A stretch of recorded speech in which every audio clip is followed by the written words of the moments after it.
what happening? He's like, what's happening? Sweet guys, well welcome to the Jasper Sky Tram today. My name's Ben, I'm also going to be the one flying you up. It's my job to tell you a bit about the tram and a little bit of history. We've got a pretty good view at the moment, looking out. We do have a bit of cloud coming in, so I think I'll just talk to the tower, give you a little bit about the tram, and then from there we'll just enjoy the view. But is everyone coming up for the first time? Yeah. Cool. No, mixed bag, that's alright. I'll start by explaining how the tram works anyway. So I just find a lot of people compare us to the one in Banff for other gondolas. But we actually run off a completely different system to a gondola. Imagine they're the same as a chairlift, where they go up one side around the station, back down the other in a loop. Whereas these trams just go point to point. So as you just saw, we pull back out of the same way that we docked. So we do that with the two ropes above us. So for anyone who can see out the back window, that lower one of the two, it looks like it's not moving. It's because it's attached directly to us. It goes down to lower station on 5 big flywheels. Then it's the same rope that comes up next to us here and attaches to the other car. And does the same around the top station. So whatever one car's doing, the other one's always going from the other end. They never act individually, always at the same speed. So we pass them just after the tower, and that's exactly halfway. Then the top rope, we're just rolling along that one. It's what's holding all of our weight up, but it's actually anchored at each end. So even though we're in a loop with the other car, we always stay on our side and they always stay on their side. So you think we're like an old school clothesline, just point to point, opposite the other car all day. So it's obviously been ripped down and replaced over the years, but it's run off that same method since the beginning. A man named William McGregor got to the top of Mount Whistles here in 1960.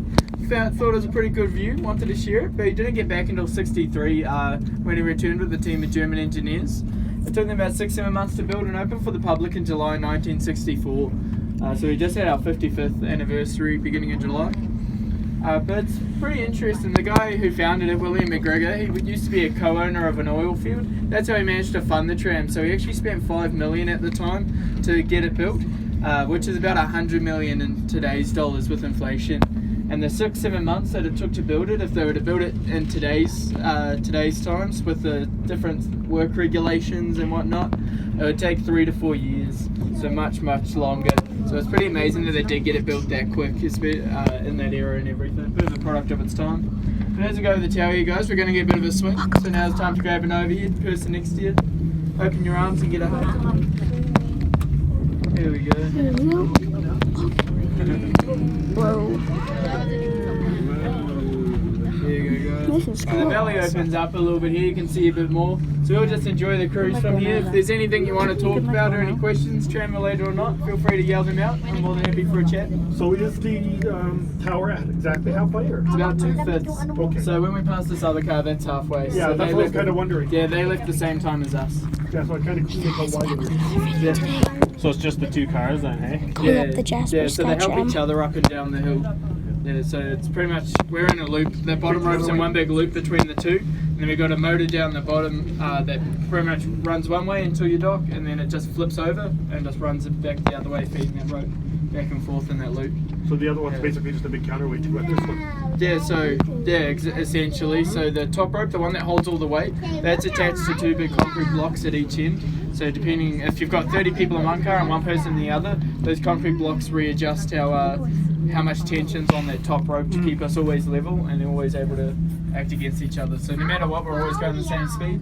And the only time that both cars are ever at the same end is when they're off the cables for maintenance. I was wondering about that because I noticed that they were adjusting the tension in the end. Yep, so they're always at the opposite end.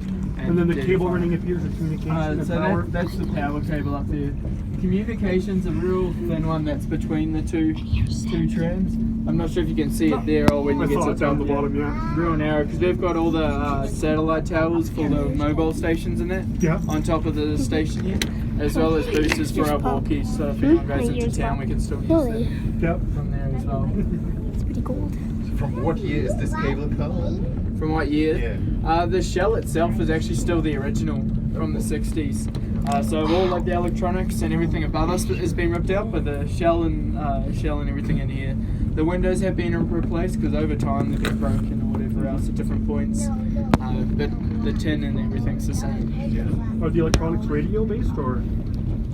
It's not a direct line, is it? I'm not sure, man. Everything I've learned about the tram is taking a lot. I'm not very engineering minded.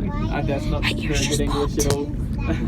But all this got pretty recently replaced, only about 4 or 5 years ago. So they used to have full control in the control room, and we were just here for speeches. But then, yeah, about 4 or 5 years ago, they gave us heaps more control in There's rocks everywhere. Look at that. But it still has to communicate with the other one because obviously Yeah. one can't go when the other one's not ready. Yeah, exactly. Yeah. Yeah. So that's what I was doing at the bottom. So car 1, just by protocol, car 2 can do it, but car 1 initiates a flight, but I still can't do it until I've got the green light from the car 2. So even on a hot day with 30 people in here sweating, and we can't go if they're still mucking around at the top. Exactly. You don't want to. Yeah, exactly. So that's why we're trying not to be rude, but that's why if the tram's already left, we'll tell you to wait 10 minutes because we'll hold up the other car as well. Oh, Yeah. at the top, there's a little. As we pull in here, guys, we're just going to go over some safety and housekeeping with you. So we've got a boardwalk that loops around the back of the station here. If at any point you get off that boardwalk, it's no longer our property, it's Parks Canada. So just know you're getting off at your own risk. And there are signs to point out when you're leaving our property as well. So that includes a hike to the summit. So just be careful, make sure you're looking after yourself. We do have warning of thunderstorms this afternoon, and it has gotten a little bit cloudier and a little bit darker. So just be mindful what's happening around you, can change quick. Stick to the trail. It obviously looks after yourself, but also protects the environment. Make sure we're looking after everything, leaving it how you found it. Don't take rocks or pick flowers, that kind of thing. Take any rubbish with you.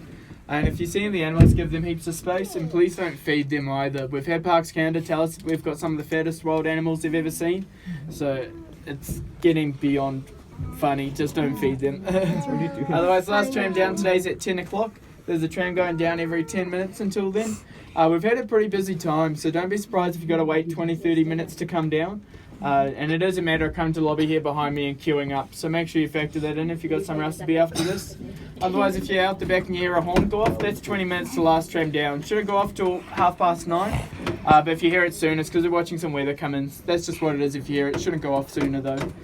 We'll be jumping out the outside door. So mind any fingers, shoulders, elbows. That door's just going to roll open on the inside. Otherwise, make sure you do spend a good hour or two up here. It's not often you're on top of a mountain. It's such a beautiful place. Lots of small animals running around. You run in a thunderstorm or you stop it? So wind and ground to contact blinding are the two that we don't run in. We find the static in the air quite often messes with our comms anyway, so Yeah. it's definitely something we monitor closely. You guys, we're getting out of the sky tram. Let's go, Zach. Thank you. All good. We're on top of the mountain. It's much colder up here. Isn't it, Zach? There's people up there. I know, isn't it cold? Oh, yeah.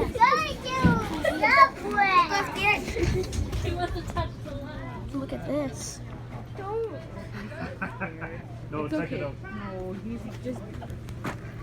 Oh, come on. Take a look, it's cool. Oh my gosh, look how beautiful.